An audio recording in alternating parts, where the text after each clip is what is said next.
Hello, everyone. Welcome. Really excited to have you all here. My name is Jill Fox from the Corporation for Supportive Housing, and today I hope you're finding yourselves in the right place.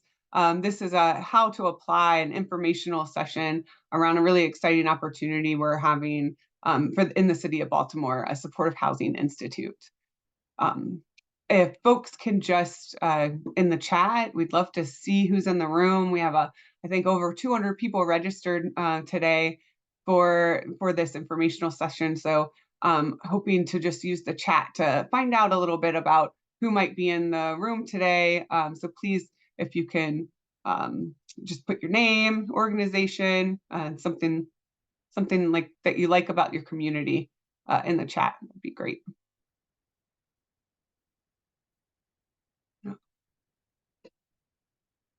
As folks are joining on. And a reminder that this is recorded. We will record and be sending it out to everyone as well. Okay. Let's go on to the next slide.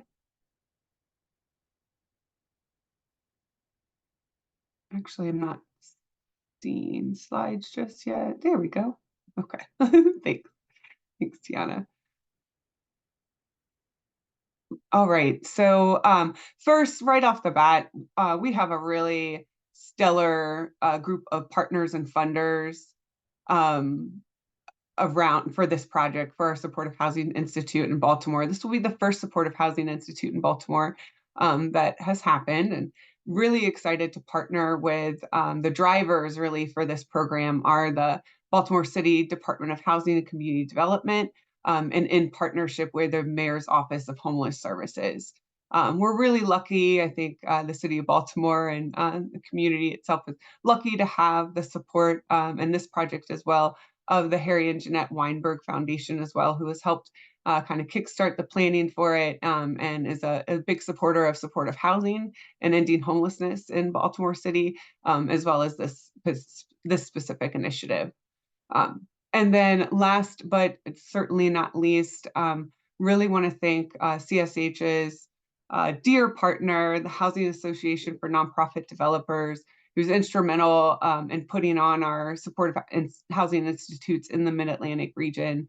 And I'd love to invite Susan to come off and share a few words with us. Thanks, Jill. Hi, everybody. Thank you all for joining us today.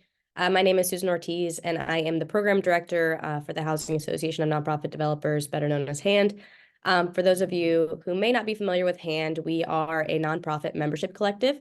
We aim to convene, educate, and activate organizations working to produce and preserve affordable housing throughout the capital region, which includes Baltimore all the way down to Richmond and DC.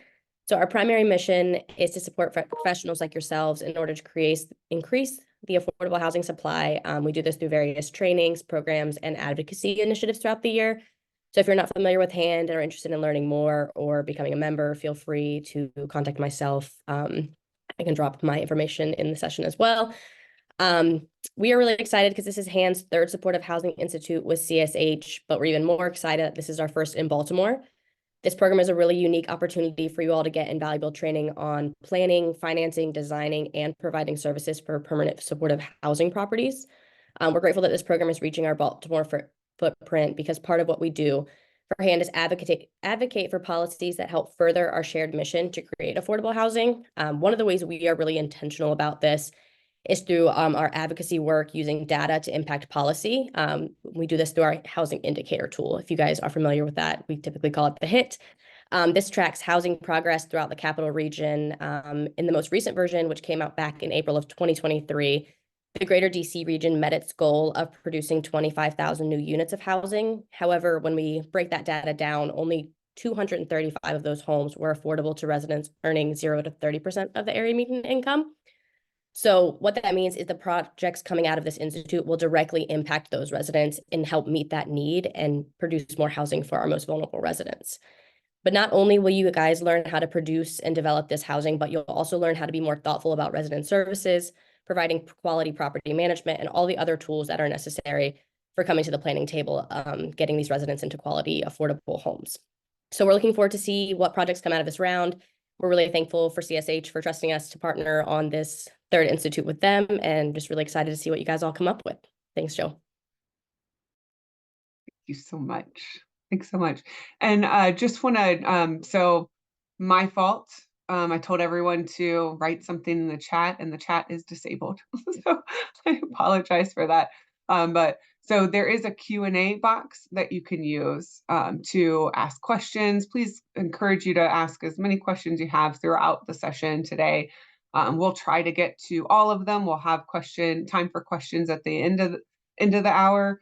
And if we don't get to them, we'll send them out later. If we can't get to them and answer them on the call today, I think we probably will be able to though. So please encourage you to use that Q&A function in Zoom for your questions or comments. All right, next slide. All right, so just a little bit, I want to take time to just explain a little bit about CSH. So CSH stands for the Corporation for Supportive Housing. We're a national nonprofit. We work across the country to help advance solutions that use housing as a platform to serve our most marginalized members in our community. We do this in a few different ways. We're not a direct service provider. We don't actually provide permanent supportive housing. But what we do is we kind of serve in that intermediary role, that liaison, that bridge between the policymakers and investors and funders of supportive housing, the folks on the ground trying to use that funding to build and develop quality supportive housing, and of course for the people ultimately that are served through those buildings and their lives are transformed.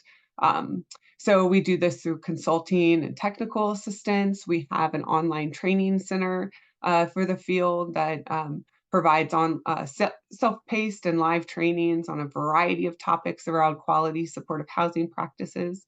We work at the policy level, the local, state, and national and federal level to try and improve policies to make the work easier to do for providers in the community trying to put this resource in practice. As well as the people that are trying to access these programs. And finally, we're also a community development financial institution. So we do provide pre-development and acquisition loans to developers interested in creating supportive housing. Go to the next slide. And from our side on our team today, I'm here. So my name's Jillian Fox. I serve as a director of CSH for our Mid-Atlantic team. Our Mid-Atlantic team covers our work in Delaware, DC, Maryland, and Virginia. So I live in the Richmond area, Virginia. And then I have my two colleagues here today, Pamela Agava and Rashonda Lanier-Jackson. How about Rashonda, would you like to introduce yourself? And I know I'm passing it off to Pam soon, so she can introduce herself then. Yeah, thanks, Jill. My name is Rashonda Lanier-Jackson, and I serve on the Mid-Atlantic team at CSH. I am a Virginia native and currently located in the Richmond area. However, I have a lot of family in Baltimore, and I'm excited to do permanent supportive housing and to support you all in Baltimore. Thanks. Thank you. All right, so we have two other team members that aren't here today, but you'll see them if you get selected to be in our institute. So we can go to the next slide. Okay, I do want to just clarify, because I know you guys have probably heard a lot about the Housing Accelerator Fund that the city, DHCD, and the Mayor's Office on Homeless Services has partnered to create. So the Housing Accelerator Fund is an investment of $30 million of federal, state and local fiscal recovery funds. So that was through the ARPA Recovery Act passed by Congress a few years ago.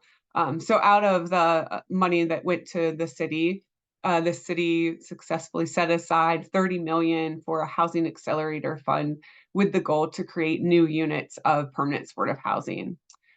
So these funds are jointly administered in collaboration between the Baltimore City Department of Housing and Community Development and the Mayor's Office of Homeless Services, because the focus of that fund is to impact people experiencing homelessness in the city. So this permanent supportive housing program and these funds are directly connected to the city's efforts and goals to reduce homelessness in the city. And we can go to the next slide. And I would say that a part of the driver for the Housing Accelerator Fund was a strategic investment plan that was created. And we can share that out, but you can also Google that. Mayor's Office on Homeless Services Strategic Investment Plan. It's a really great read, and I think it really talks about and demonstrates the need for permanent supportive housing and the investments that are going to be required to make sure that the need in Baltimore is met. There have been a NOFA, so there's a NOFA that was released in October that's separate from what we're talking about here today, and I just want to make that really clear. So there was a notice of funding opportunity that went out a few months ago, I think October. That was specifically, it was Housing Accelerator funds, but it was also Home ARP dollars. And that was specifically geared to projects that needed capital funding to close gaps or to add units of supportive housing into their buildings. So for projects that were further along in development, actually probably have site control, are up and running, and just need some additional capital funding to get across the line. That's primarily what that NOFA was for.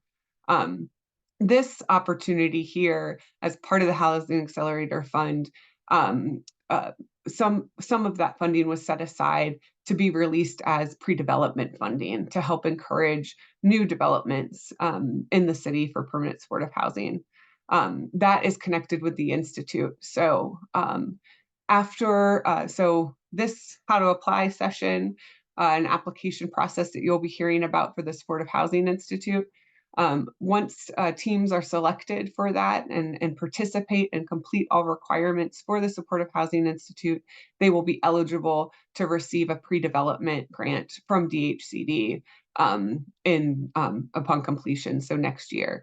So the Institute is really designed to help you understand what your needs would be for that pre-development funding and put the materials and documentation and application together to successfully apply and receive those funds from DHCD next year.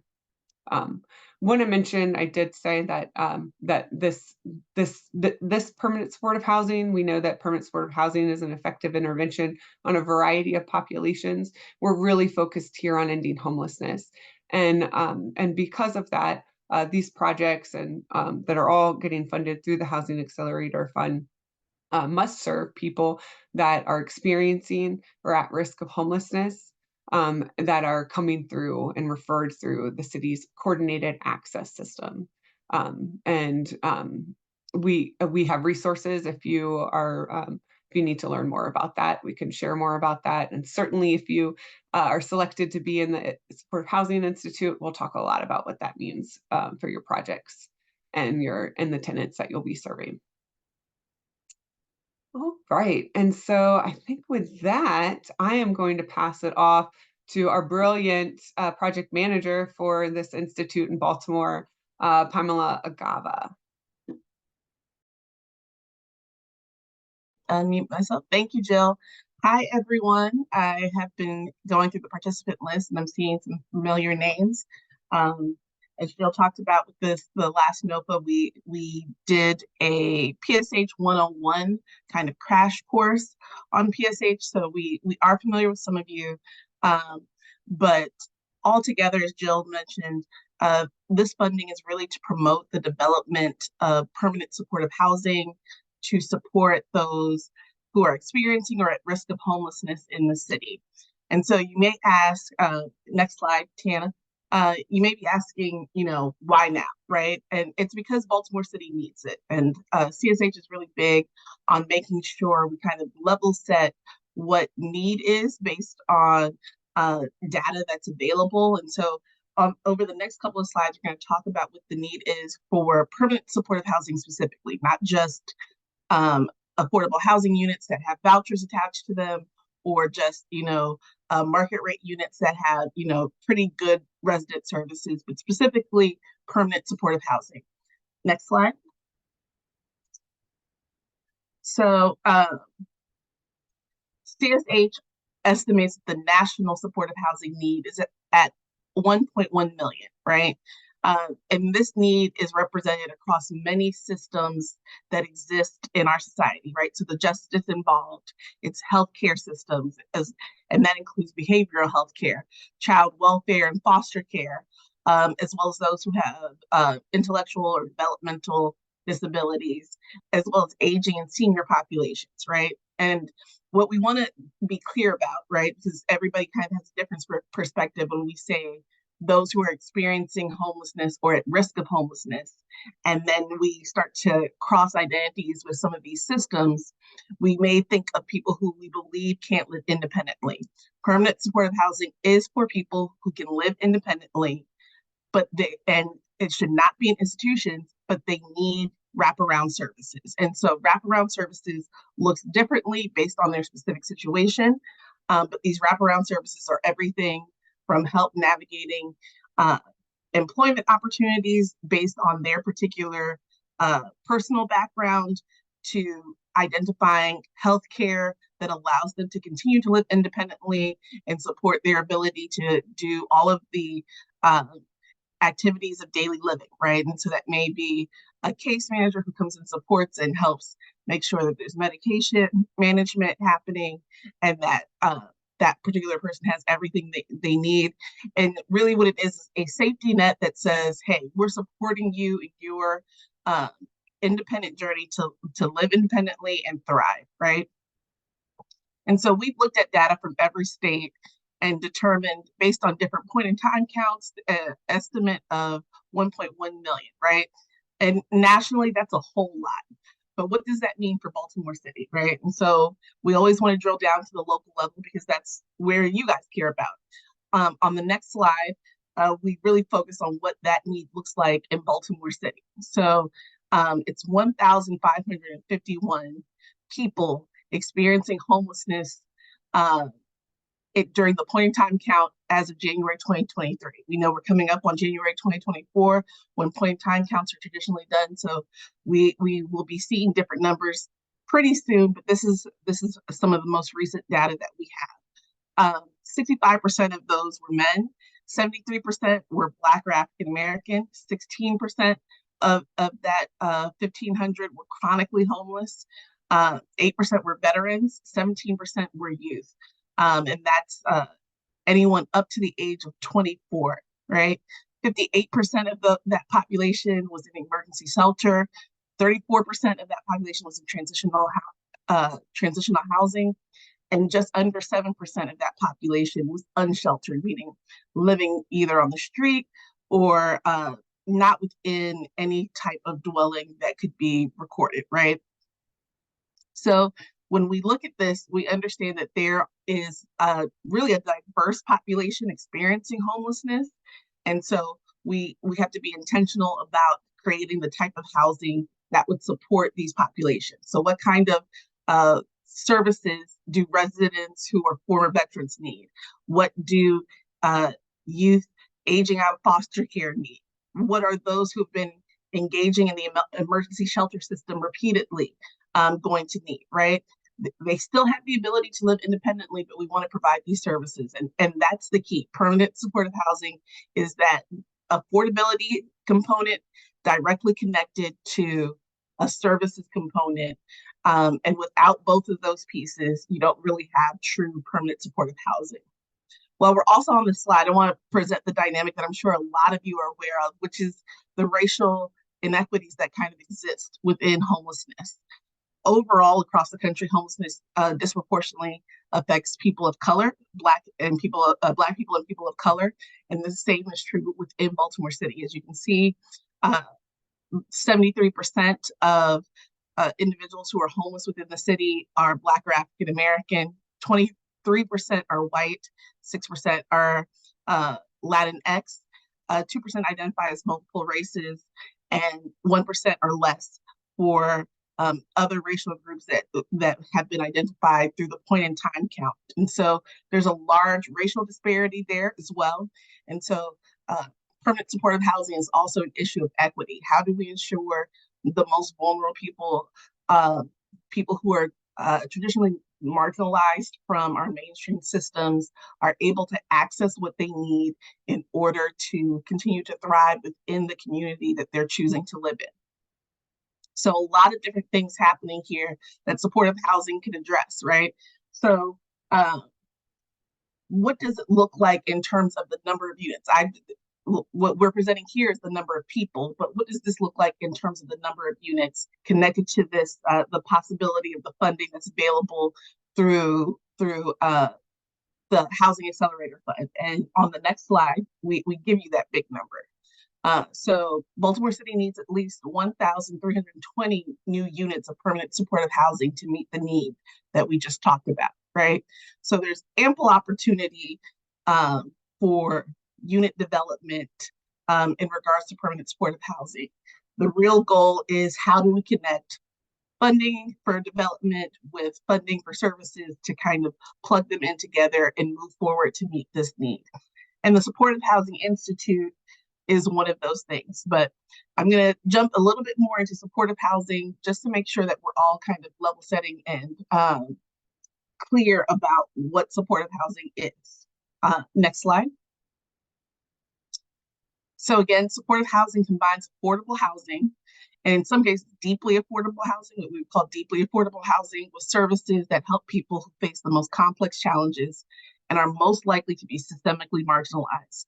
So again, this is supportive housing services go beyond what you would say are resident services. This isn't help finding a dry cleaner or different amenities that you may want to see in your community. This is about being able to access care that's critical to you, being able to continue to do activities of daily living independently, right? And so it's bigger than resident support services, but it's definitely attainable within a residential context, right? So again, want to stress that this is a population that can live independently, but we need to think of a level of services that supports that independent living.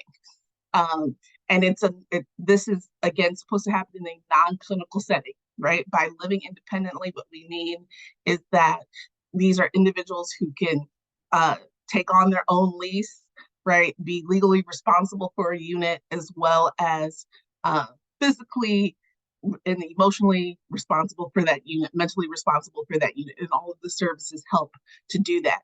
But it does mean that systems have to, in some cases, meet them where they are.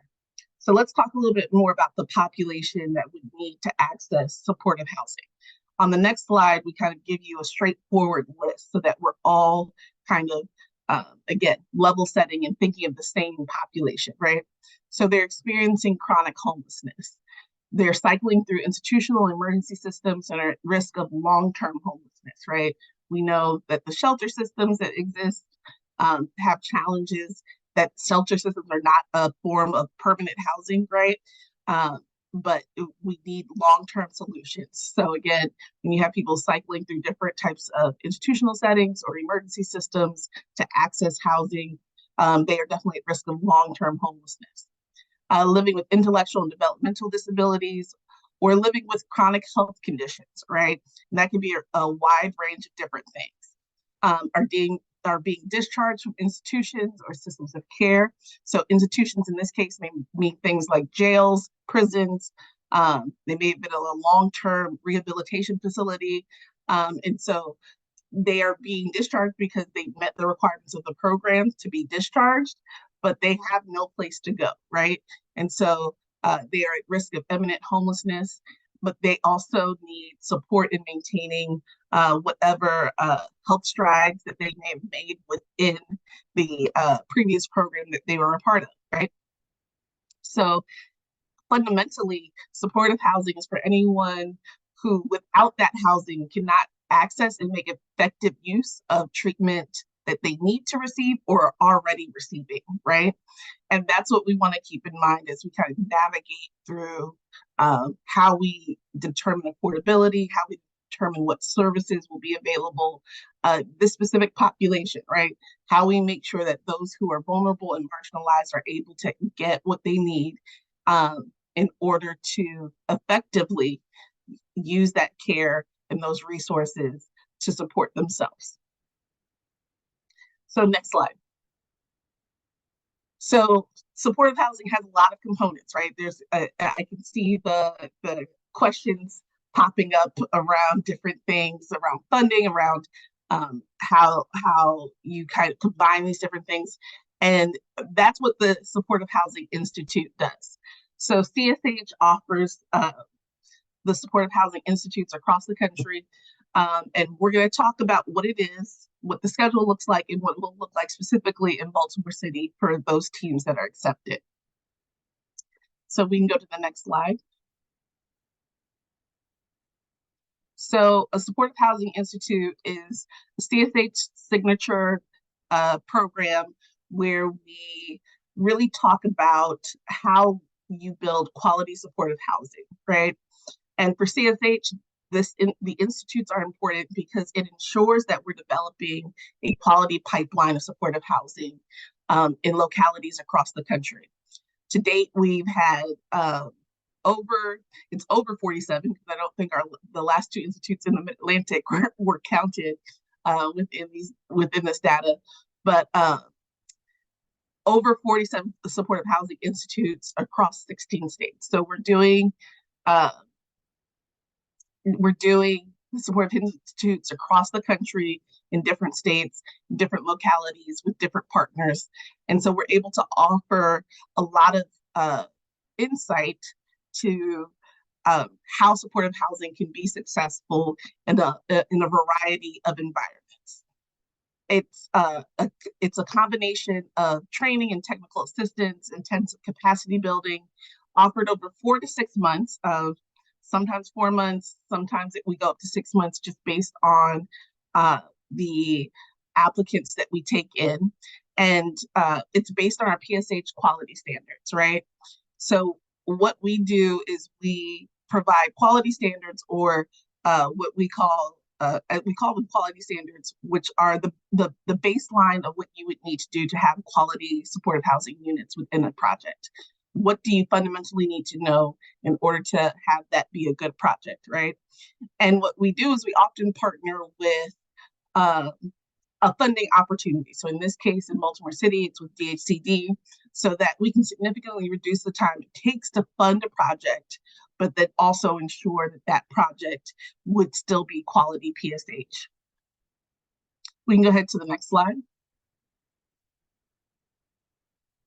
So Institute has a couple of objectives, as I was talking about, right? So first is understanding the core concepts of supportive housing. In some localities where we're going into, there are challenges. There can be challenges. Let me say there can be challenges in understanding some of the core concepts and principles of supportive housing. So things like housing first, voluntary services, harm reduction, eviction prevention, trauma-informed care are just a couple of things. And we review all of those concepts with everybody, right? So, which leads us into Objective 2, identify roles and responsibilities, right? The Institute is conducted through project teams, and your project teams will have a developer, property manager, and a service provider. But we'll be identifying specific roles and responsibilities, right? So just because you're the developer doesn't mean you won't have to have input and understanding about what's happening on the services side, right? And vice versa, right? And so we work together to ensure that everybody has a clear understanding of the core concepts of supportive housing, but also understands what the design and development criteria need to look like, right? So we create plans, and that's around tenant selection, supportive services, property management, what tenant involvement looks like. And we do all of that within the context of understanding the financing. So we help you develop preliminary budgets around your capital funding, around your operating budget, and your services budget. And that can be very challenging, but the goal is that with everybody working together, we are able to develop something that is a tangible tool to help you understand how your project will be financed, not just to get set up, but as it operates moving forward, right? And we set standards, right? As I mentioned before, CSH has a set of quality standards, and that's around design criteria, site selection, program implementation, and all of this kind of comes together again to ensure that we're producing a quality project that can meet the need for supportive housing within Baltimore City. On the next slide, we're going to talk about the team structure that I just mentioned, right? So teams may have up to 5 members, 6 if they're including a member with lived expertise, which is highly recommended. Teams must identify a team leader, and teams must have a plan to incorporate feedback from members of the priority population within their project, right? And we expect all team members to attend all sessions, and we're going to talk about the schedule a little bit later. But again, each project team will have a developer, a property manager, and a service provider. And if you go to the next slide, you'll see where we kind of talk about the different roles, right? So we have we also have a project sponsor, and oftentimes the project sponsor and the developer are the same person. But in some cases, we have seen where the project sponsor, i.e. the person who's solely responsible for funding the project, versus the developer, who's the person responsible for building the project, are often different people. In most cases, they are the same person, but in some cases they're not. The property manager would be the person responsible for running the actual project after it's been built, right? They'd be responsible for overseeing the day-to-day operations. And the service provider, who is the person who would be responsible for overseeing the implementation of services to whoever is receiving supportive housing in that project, right? So we talk about these key roles throughout the Institute, defining how they relate together, how they'll work together, what their responsibilities are in the initiation and project design phase, in the building phase, as well as in the operation phase, right? And so this team is how you are involved in the Institute. So again, 5 to 6 members, 6 if you're including a person with lived expertise who can offer influence to all parts of the project. And so this is the key unit of a supportive housing institute. Let's go to the next slide and talk about what types of projects would be eligible for the institute. And again, I want to rewind back to what Jill talked about in terms of the funding opportunity that's attached to this from DHCD. You have to successfully complete the institute in order to be able to apply to that notice of funding opportunity, right? So these two, the institute goes hand in hand with that funding opportunity. So for eligible projects for the Institute, projects can have up to 100% of units or a portion of the units targeted for supportive housing, but they must be located in Baltimore City. So I want to be clear, the project must be located in Baltimore City. The team lead or any members of the team can be located outside of Baltimore City. They can be located anywhere, but the project itself must be located in Baltimore City only. The concept of the units must be permanently affordable to people with extremely low incomes, often 0 to 30% AMI. Tenants hold leases, and acceptance of services is not a condition of the tenancy. Use of the housing first model, which includes eviction prevention and harm reduction strategies. Comprehensive services are accessible to tenants where they live and designed to maximize tenant stability and self-sufficiency. Tenant screening policies are low barrier and work to screen target populations into housing. So if some of these bullets felt like you don't fully grasp them, that's okay. The Institute is where we're able to dig into this. So I want to be clear that you don't have to be a advanced learner of supportive housing to apply to the Institute.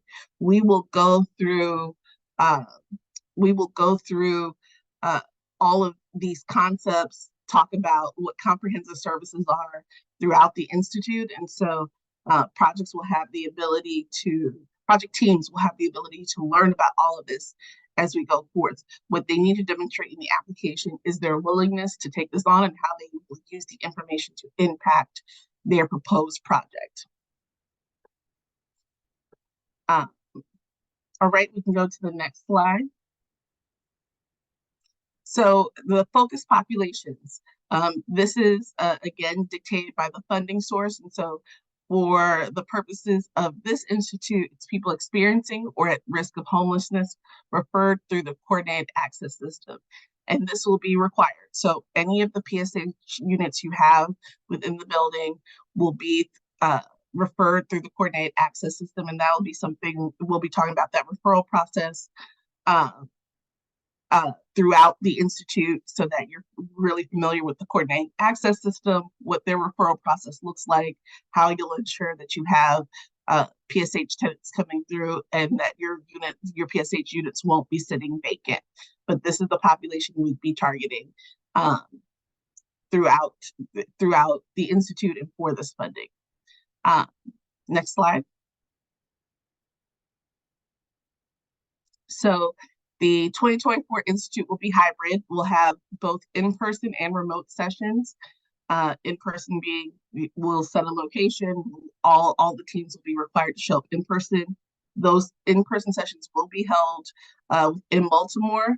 And then the virtual sessions will be remote through Zoom. So the expectation is that you're still able to log in. The institutes will consist of an orientation, 13 sessions, and then a finale presentation. There is a schedule that we'll be going through at the end of this PowerPoint, so you'll kind of see, you will see the dates of each of those 13 sessions and the finale. And again, there's an expectation that all of the teams have all of their members present for the sessions. If that is not the case, you would need to if you are accepted to the Institute and that you will not be able to attend those sessions, you need to let us know so that we can determine if you will still be able to meet the requirements of participation to be eligible for the DHCD funding that you would receive at the end of completion of the Institute. You also will be receiving technical assistance between sessions to help your teams progress on your projects and move you forward towards meeting all of the requirements you would need for the funding opportunity. So the timeline is we will kick off in February and conclude in May. So the application is currently already up on CSH's website, and you have until January 15th. Don't worry, you will hear those dates again and again and again throughout the next 20 minutes. You will have the opportunity to do that application. We will notify everybody by the end of January, and then we'll have a kickoff in mid-February and conclude the Institute in May. Next slide, please. So here are just a couple of the session topics. Again, this is not, the Supportive Housing Institute is not meant for those who are deeply experienced in supportive housing. It's for those who have familiarity with affordable housing projects and are looking to kind of expand into what they're able to offer, or those who are just interested in creating PSH units, even if they haven't previously worked in development of affordable housing. And so a couple of topics we cover are Supportive Housing 101, right? Giving you the lowdown of what supportive housing is, how to envision your project from the get-go with supportive housing included, what the different roles look like involving community support within permanent supportive housing, trauma-informed supportive housing design, services, supportive services coordination, housing budgets. Again, we cover services, capital, and operating, property management and how that differs within a supportive housing function. And then first year operations, including fair housing, tenant screening, all of these different things, as well as quality improvement and the opportunity for a CSH quality endorsement, which some of you may choose to take advantage of and some of you may not. And then we do finale presentations in which we invite local stakeholders who are interested in seeing the progression and the development of PSH within Baltimore City to a final event where they get to hear about your projects as well. And so that's increased opportunity for visibility, particularly around funding, but also connecting to other partners who can support your project's complete development. We can head to the next slide. So we talked a lot about what you guys will be doing, but I want to be clear that CSH also feels a commitment to you, right? So the Institute is a collaborative engagement. We by no means are saying that we are the masters of supportive housing, but what we do have is a wide breadth of experience, as I mentioned before, in terms of promoting supportive housing across the country, seeing different types of successful models. And so we're able to offer a lot of insight into the process of developing supportive housing. So what we hope to be able to offer you is resources, thought partnership, and the ability to really think through a successful quality project and offer whatever capacity building models and tools and resources that we can to help you meet your goals, right? Our approach is multimodal, and so the hope is that between the Institute, the technical assistance, and all of the other resources we provide you, you have a fuller understanding of supportive housing, how it can specifically work for you in terms of the project that you anticipate building in Baltimore City, and what that project would look like, not just in terms of the first year, but long term within the city. We are here to support you to take action on what you learn, right? So we're making ourselves available for that. And that's why the Institute is always coupled with technical assistance. That technical assistance is to build your capacity and offer thought partnership and help you kind of navigate all of this new information that you are taking on as you continue to build out your project. Next slide. So the training team, we mentioned technical assistance for project teams, right? So you guys will have 5 to 6 people, and we have a team of 5 people. We right now, I feel like we're the Institute Avengers. We've been doing a lot of back-to-back institutes, which has been great. A lot of resource and capacity building for us, and it'll be to your benefit. You've already met Rashonda and Jill. You'll be joined by our other 2 colleagues. If you're accepted into the Institute, Sherry Yadlin and Liam Hudson. Sherry is based in Washington, D.C. with me. Liam is also in Southwest Virginia out there with Rashonda and Jill. But we all, like we said, have done different types of work across the country, and also have different touch points with Baltimore as well. So we're all going to be working to kind of help move you forward. And this is to your benefit, right? All of us have different backgrounds when it comes to supportive housing. Some of us come from a clinical background, some of us come from a development background, some of us come from a programmatic background in affordable housing. So we're able to offer all of our insight as a team to supporting the teams who are accepted into the Institute and help them move forward with their projects. Next slide, please. So what will you have when you walk away, right? Is it just, a bunch of knowledge, which would be great, right? Learning isn't ever, I believe we should be lifelong learners. Learning is always important. But we do have more tangible deliverables, right? So the goal is to leave with a complete project plan.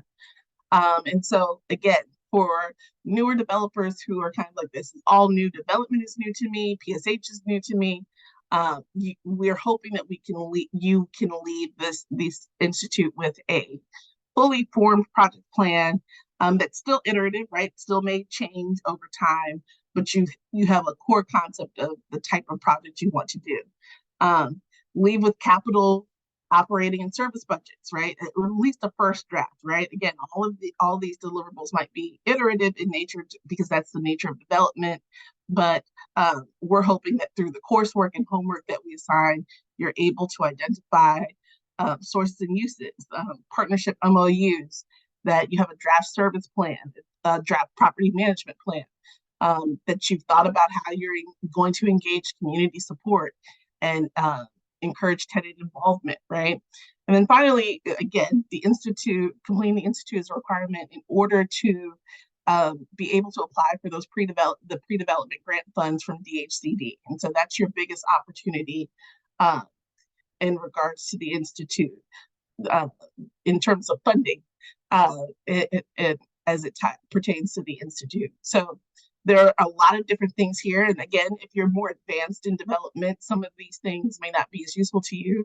But what we find is that the Institute overall, again, is really for this pre-development fund. So this is for emerging developers who are at the beginning of a project and really looking to see how they can ensure that their project is starting off on the right foot, right? That's not to say that projects that are maybe a little bit further along can't apply for this. We'll still evaluate every application that we've received, but you want to make sure that you're able to take in the information that's being presented to you and use it reflectively within your project plan. Next slide, please. So again, just reiterating the funding opportunity, and that funding opportunity is through DHCD, not the Office of the Mayor's Office of Homeless Services. So the attendance, homework, project plans, and budgets will be required prior to applying for the funding, in addition to meeting the other administrative and federal requirements. So DHCD is going to put forth a NOFA in regards to that funding opportunity. One of the requirements, in addition to all of the other threshold requirements and that they put forth, will be the successful completion of the Supportive Housing Institute. Next slide. So what's to come? I know for many of you, it's like, okay, what are the dates? When is the application due? When will we hear back? When are the actual dates of the Institute? And that's all of what we'll cover next. If you can, but before that, we want to talk about the application. So what you will actually have to do to apply. So if you go to you can forward to the next 2 slides. Tiana. There we go, thank you. So the application is low barrier on purpose. We want to make sure that it's easy peasy to apply. So if you're expecting a NOFA type of application, that's not what this is.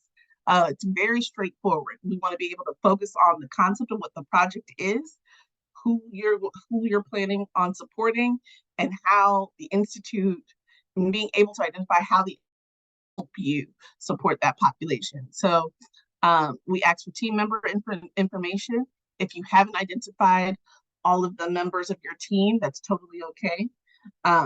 We will help. We can help you identify partners so that you have a complete team of a developer, project property manager, and service provider.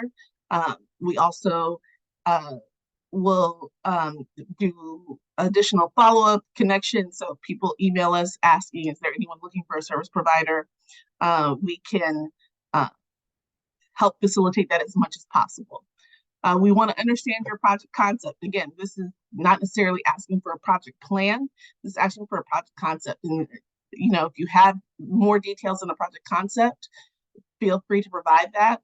But what we want to hear from the project concept again is, who do you plan on serving with this project? Meaning, who do you want to live in this project? Who are you targeting? And whether or not you have who are you working with to do that? Whether or not you have experience doing PSH, right? So all of this will be information that you provide us throughout the application. In addition to the project concept, we have the application narrative, right? So that's where you can talk about your past experience with PSH, with affordable housing development, your current and future partnerships, what collaborative experience you have, what experience do you have addressing issues around racial equity when it comes to your developments. And then there's a couple of attachments that are required. So a certificate of good standing. We want to know that you are a legal entity. The SAMS registration, if it's available. If not, that's not a disqualifier within the application. And then letters of commitment from project partners. Again, while your team has a team lead, we want to ensure that all members of the team, all the partners of the team are fully engaged in leading into this process. So we can go to the next slide. So again, project location is anywhere within Baltimore City. The team should include a developer partner, property management partner, and a service provider. And something that I did flag here that I want to flag now, HAND would be a great resource for service providers looking to identify developers that they could be working with, as well as reaching out to DHCD and MOHS. Again, CSH will be doing what we can to support that. And then teams are also encouraged to include a member with lived expertise. And so this is someone who's experienced homelessness. For some of you all, that may already be a part of your project team. And if that's the case, that's great. We'd love to see that because, again, we believe in tenant involvement, community-led involvement, and then also including the population that you plan on serving within the project to be a part of the project design. Teams may include partners who are new to supportive housing as well as more experienced partners. And I would say who are new to supportive housing as well as new to development, right? So again, experience here is not, it's not a guaranteed, I don't want to say it, experience here is not a guaranteed way to ensure that your application is approved, right? Don't see lack of experience as a negative for this application. We are open to anyone and everyone who wants to come in and apply for the Institute based on the fact that they want to create more supportive housing units. Okay, next slide. So just to let you know what the submission and selection process is like, we have dropped the link. Thank you, Rashonda. Rashonda just dropped the link to the application within the chat box. So you can click there, see the main announcement for the Institute application. It is a Word document that you can download. You'll see the request for application, which kind of outlines all of the components that we talked about today. It also outlines CSH values. And if you have any questions, the email address to email is baltimore.shi@csh.org. But we will be reviewing applications as we receive them. The selection process is competitive, right? We want to prioritize the projects, again, that will put forth quality PSH units and that will benefit from the capacity to building support that you will receive throughout the Institute. So project readiness and accessibility, capacity and experience of the team members, including financial stability. And I want to say again, that's kind of with an asterisk, and the quality of the response to the RFA narrative questions. And that is probably what weighs more than anything else, right? Because again, we want to see the commitment to developing quality PSH as we move forward with this. And alignment with the mission and goals of the Institute, as we talked about earlier. So we want to be able to help support your capacity, your ability to take on building a project. We want to know that that project will be successfully implemented. And we want to see that project come to fruition, right? And that's what we mean by capacity and experience of team members and financial stability. And so the Institute does a lot of training and teaching, a lot of connection points with other developers, other service providers, other property managers, and different partners who can help your project move forward. But we do want to see what network you have in place already. Next slide. So important dates to remember: January 17th, 2024 is the application submission deadline. We will be notifying those who have been accepted between January 31st and February 2nd, 2024. And we will have an Institute kickoff session February 15th, 2024. So these are kind of the three initial dates in officially Q1 that you need to be aware of. And on the next slide, Tiana, thank you. We have the kind of total Institute schedule. We want to put out there that the schedule is subject to change. We're always trying to invite partners who are relevant to the development process locally to be facilitators alongside of CSH during different sessions. And so sometimes we have to adjust to their schedules. We do try to invite the local government to be a part of the finale presentations. And so anyone who's invited anybody from local government to uh, different sessions, to different events, knows that it can be hard coordinating that. And so this is a tentative schedule of everything that will happen, and dates are subject to change. Our goals, as much as possible, keep them the same. I want to flag for you on the left column that we have the date, but on the right, the far right column, we have we've identified the whether the session is virtual and the time. So our sessions generally are always in the morning, 9 a.m. to 12 p.m., 9 a.m. to 1 p.m. if they're a virtual session. And if we're in person, we do all day. We go from 9 a.m. to 4 p.m. So just flagging that. And if any of these dates are changed, they will be changed. Our goal is to have them changed before we begin, or by the first session, so that we can give you an updated schedule and you all can plan accordingly. We realize that this is not your real job. Attending the Institute is not your 24/7 job. And so we want to make sure you have the ability to plan as much as possible with that. And so we will do our best to have a finalized schedule as early as possible. And so right now, these are the dates we have. These are all tentative though, but we will be moving forward as closely to this as possible. Right, so I've left some time for questions. I know my colleagues have been answering questions in the chat, as well as Rashonda dropping in links in the main chat. I want to read out the questions. Tana, can people see the Q&A? Yes, we've been answering questions in the Q&A. No, can they see other people's questions and the responses we've given to them? Yeah, in the answered section. Okay, perfect. So I would say let's reference it. Some of the major questions I'm going to read out loud just so that if people aren't able to access it quickly.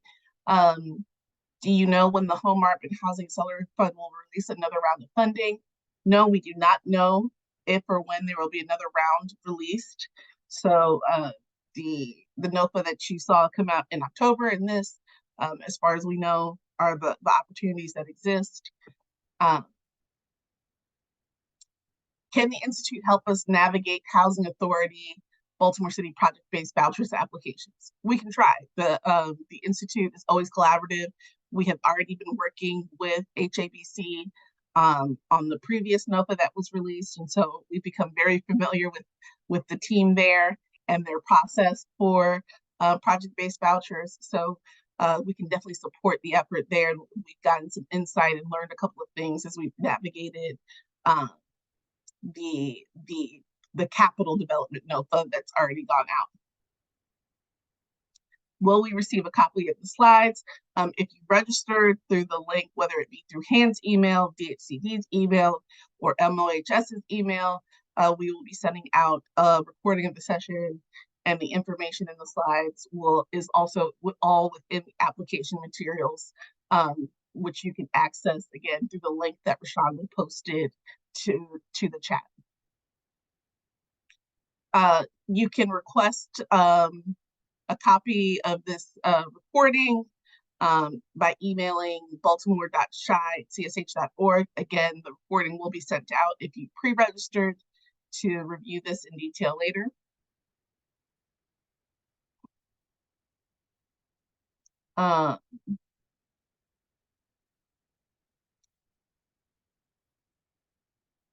Will the Institute help with connections to property managers, service providers, and other members of the team? You can't, yes, we will try, right? We will definitely try again between HANDS, CSH, DHCD, and MOHS. We will try our best to help you identify other partners. And again, I want to raise that you do not have to have the entire team locked in stone to locked in stone in order to apply.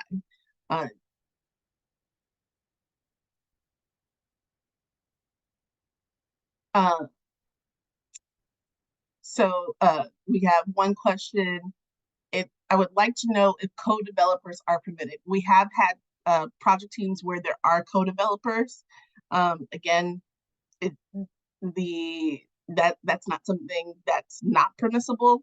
We would just like to see the dynamic of the relationship, and so you would want to speak to that in your application narrative. So that question was from Jimmy Robinson, asking if co-developers are permitted. And yes, so co-developers are possible, but you would need to definitely speak to that relationship. Jill, do you want to chime in on the co-developer question? Oh, sorry, that was me with the Q&A box. I just was saying Okay. that you answered it live, but yeah, I just reiterate, like, put your best team together, and that depends on the project and what you need and who's on the team already, right? Get the skills and the people you need. So we welcome any kind of structure that just makes sure that it fills the roles, right, of that team that Pam was talking about. We put them together. So Gabrielle's Place, is this opportunity available for existing projects with wraparound services? We are looking for an opportunity to assist us with placing homeless families. We currently do not own any properties. However, we do place families with permanent housing that we do not own. So Gabrielle's Place, I would identify you more so as a service provider who's looking to partner with a developer. So you can email baltimore.shi@csh.org. So that way, if we have any developers who reach out to us trying to identify service providers who help provide services, or are looking for how they would incorporate services into their project, we can make a referral to you. Can you please review the requirement of all team members to be present at sessions? So all team members being present at all sessions has been a challenge, I will say. But for us, it is important that there is peer learning and cross team partnership, and that can't happen if you only have one person in the SHI team showing up, right? And so what we need to know is if the attendance is going to be an issue, what is your expectation, right? If you have 5 people and only 2 people are showing up to every session, that's not going to work, right? So we really need to figure out how to ensure as many people as possible are attending as many of the sessions as possible, and to ensure that there is, again, the collaboration that we need to see, that we're able to facilitate the tools and resources that we have. Some of them require multiple people to be present. And so we need full engagement. So we know it's a challenge, but we hope that by putting forth the schedule as early as possible, it's a challenge that can be met, right? And we, particularly for the virtual sessions, we recognize that's 3 hours might be a long period of time. Even for the in-person sessions where it's a full day, that's a long period of time. We do give breaks. We do know that people may have to log off for a short period of time in order to attend another meeting or meet other deliverables that they have. But we want to be really intentional about prioritizing the time that the Institute requires. The applicant for this is the sponsor. Not necessarily. Any role between the sponsor, the developer, the property manager, or the service provider could be the team lead. The team lead just has to be identified in the application, but the sponsor does not always have to be the team lead. That's not the case for the Institute.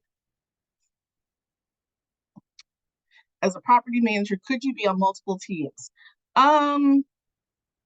We don't have an explicit rule against it, but we would question how well you'd be able to participate being in multiple teams. It's one of those things of, can you be in 2 places at once really well? And if you can, teach me how to do it, because I need that skill set. So Yeah. You know, you're not going to see anything in the application that explicitly says no, but I don't think realistically you could equally give your time to both teams the way you would need to being on two project teams. Yeah, yeah, not just Pam. I heard that because we have a little experience with this too, and we really would want to see dedicated staff to each team, so that you'd have separate, different people that are dedicated to each team. And I think still it can be kind of tough to do. So, Yeah. well, if you apply like that, we would probably have a thoughtful conversation about how you plan to juggle that, because it's important. And that would be, just piggyback off of Jill, that would be for any role. We've had that question come up. Most often that question comes up for service providers trying to be on two teams. It would be the same thing there. We question whether or not you could adequately participate well in each team the way you need to. And so we tend to lean towards participating only in one project team. But if you did, again, like Jill said, if you did do both, we would have to definitely have a follow-up conversation. What type of houses are prerequisite, single or multi-unit? So, you know, Baltimore is interesting. We've seen what we're looking for is multifamily, but we definitely know that Baltimore has, you know, like the duplexes and the quadruplexes. You know, we've seen questions about projects that are multiple row homes. So, you know, there's a lot of variety that's happening in Baltimore City. What I would say is if you have specific questions or can provide more details regarding what you mean by single specifically in Baltimore City, either through the question and answer box or to us directly at the email address, then we can provide more insight on whether or not that project would be seen as viable for the application. Must the team be a part of one company, or can multiple companies come together? It can be multiple entities, multiple organizations, multiple companies coming together. We know most of our project teams are multiple companies or organizations coming together. They're not all internally a part of one organization coming to apply.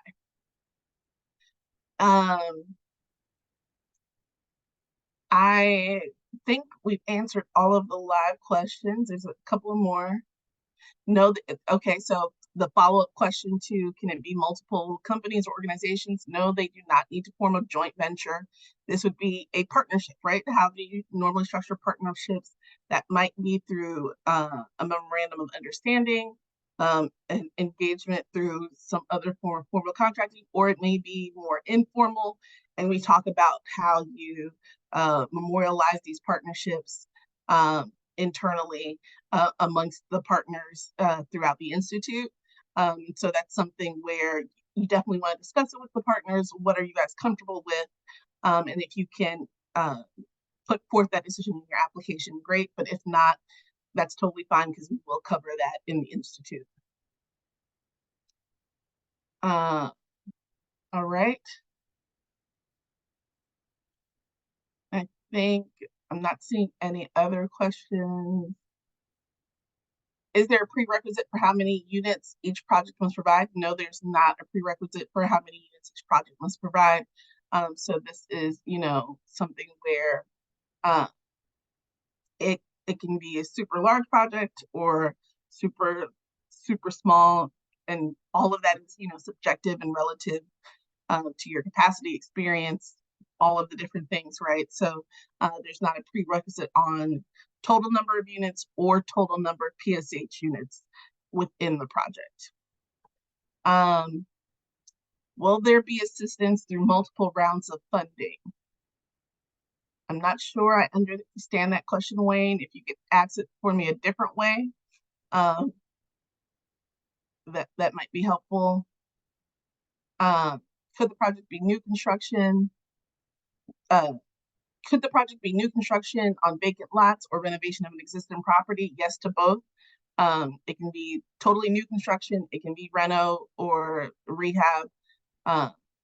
Jill, I see you. I just want to jump in on the rehab, just to plug. Sometimes supportive housing, it can be a challenge if you're doing rehab on a building that's already occupied to then serve the intended population. So I think your question was about rehab of an existing property that might be vacant, but just flagging that it can be a little challenging if it's a preservation deal to meet the goals that we're looking for in supportive housing if people already live there, right? But not impossible. So happy to have a conversation about it. I just want to flag it. Thanks, Jill. Are there any upcoming zoning and building code adaptations that we should be aware of? This would probably be a question for building and planning. We're not, we're partnered with DHCD, so we don't know everything that's going on in Baltimore City, but we're trying to be informed. But you definitely want to check with building and planning. All of those standard requirements still apply, and you'll have to meet all of those requirements. And so our partnership with DHCD is where we're relying on them to help ensure that those requirements are met versus us, CSH specifically focusing on them. Can your project, okay, so this is a question. If you, William, just let me know if I'm saying this right. If you applied for the capital development NOFA, basically, can you also use that same project to apply for the institute? You can, however, there would definitely be conversations. If you were awarded the capital NOFA, there would be further conversation before you would be, while we review your application for the institute. Because quite frankly, again, we've identified that the both funding opportunities are not necessarily for the same thing, right? So it'd be interesting to see why you felt like you need capital funding as well as pre-development funding at the same time. So there would definitely be questions that we would have and want to ask. And so it would be a conversation. So you're not excluded from applying with the same project. Just know that we probably would definitely have follow-up. Is supportive housing for the homeless only? No. As we talked about in the presentation, Daryl, there's many different populations, right? But it is for those who are what we would call housing vulnerable, housing unstable, right? And so that may be people who are couch surfing, that may be people who are in what are considered short-term housing options, so rapid rehousing in Baltimore City, that may be a transitional home, different things. So if they're in any type of housing that has a quote unquote expiration period or expiration date where they would have to vacate that premises at a certain time, then we would consider them at risk of homelessness, right? So it's both those who are currently experiencing homelessness as well as those who are at risk of experiencing homelessness. And if I could just add, Pam, why the focus is on people experiencing homelessness, like in the homelessness system, why this institute is connected with the homelessness system is because the Mayor's Office on Homeless Services has a goal to reduce homelessness specifically. And so, and that's why these units will be prioritized for people coming through coordinated entry that the homeless system has identified and is working with and is seeking housing for, just to clarify that. Yeah, so definitely that. And this is a question in the same vein. Will projects be accepted that support the elderly coming out of nursing homes, right? So if they're being discharged from a nursing home and it's determined that they no longer need those services and they have no place to stay, then yes, again, they're falling into this category of unhoused, and so they would be accessing services. So yes, that could be included in that population as well. Upon completion of the project, what are the property requirements by the developer? Must the property be sold or can they be rentals? Well, the expectation is that it's multifamily rental or some form of rental. So no, you do not have to sell the project, but what you will be held to is the affordability requirements, right? So we're looking for certain affordability requirements to be placed on the rents that are geared towards permanent supportive housing. So even if you do market rate for the PSH units, they would be held to the affordability requirements that exist currently in the city.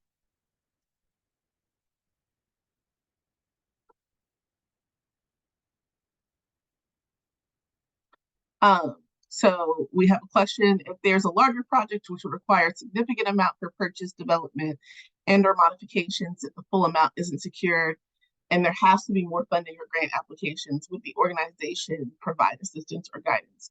So I think you're asking, would CSH do that? And the answer is we could, not necessarily guaranteed.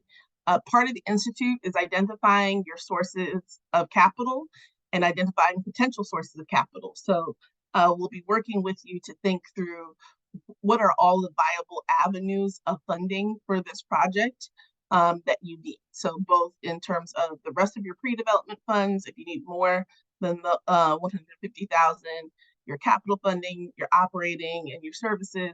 How will you identify sources for all of that? And so we assist you with identifying those sources. Where we can, we help make connections. CSH is also a CDFI, which is a community development finance institution. So we do lending. We're more often on the pre-development side as well. But there are other entities that do capital, CDFIs that do capital lending. And so we can introduce you to some of those as well. HAND would also, again, be another great resource for identifying all funding sources, the other technical assistance resources that would be available to you in terms of, any capital needs that you may have. Can you describe some of the ongoing reporting requirements for a successful project? Can CSH support with that reporting or TA around it? So yes, again, Bree, you're leading kind of into the funding application, the NOFA that will be released by DHCD at a later point. There will be reporting requirements that you have. We'll do our best to provide support while you have TA with us throughout the Institute, but at the end of the Institute period, your technical assistance also ends. So any reporting requirements that you have beyond that point to DHCD specifically, you will have support from DHCD, you'll have support from the Mayor's Office of Homeless Services. So agencies are committed to supporting you. Is it a dedicated line of support or technical assistance? No. But there are resources available to make sure that your reporting requirements meet what you're supposed to do in order to keep the project going forward.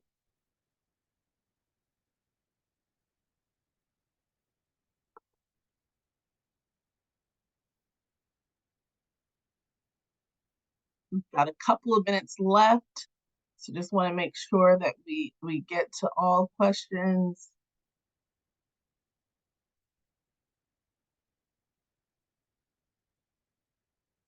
All right. Looks like one more. So, will tenants be provided through the program or privately? Also, will they be provided with rent subsidies?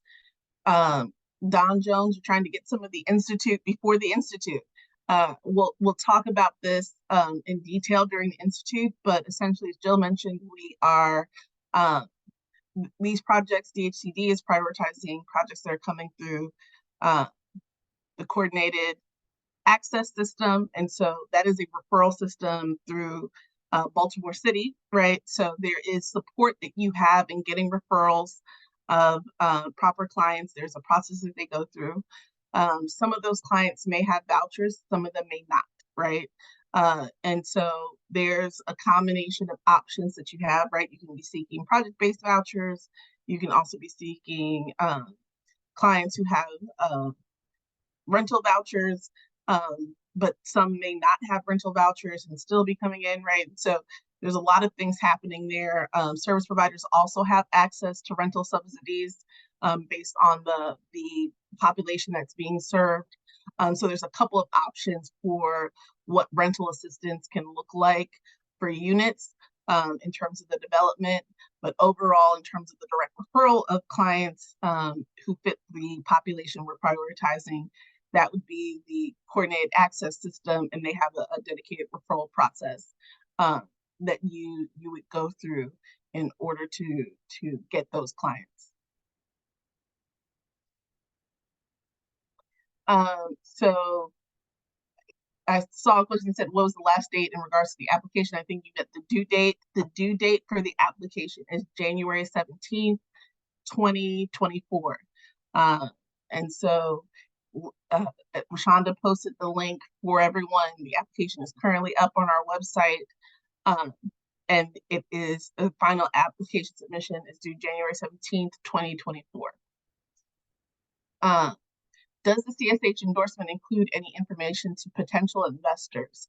The CSH endorsement does not. Throughout the Institute, what we'll be doing is trying to help expand your network. And part of that will include showing your project and integrating and incorporating potential funders into the work that's being done. So you will have the opportunity to meet potential investors in different ways. We can't guarantee that they will, in any way, shape, or form invest into your projects, but we do understand the importance of being able to network and meet people who do help supply financing and capital to these projects. And I just want to say, we do, like, our endorsement comes with an official letter that I know that people have used to include in applications for funding and financing, if that helps answer your question, Wayne. And if I think if a project got to the point of endorsement and you were working to apply for something that needed something in a certain format, I think we'd be happy to help work with you to get you what you needed to demonstrate that you've gone through this rigorous process and your project meets our standards. That helps. All right. Gabrielle's place, did you already answer that? The total funding, 150,000. Yeah, that's the max pre-development grants that DHCD is offering for these. All right.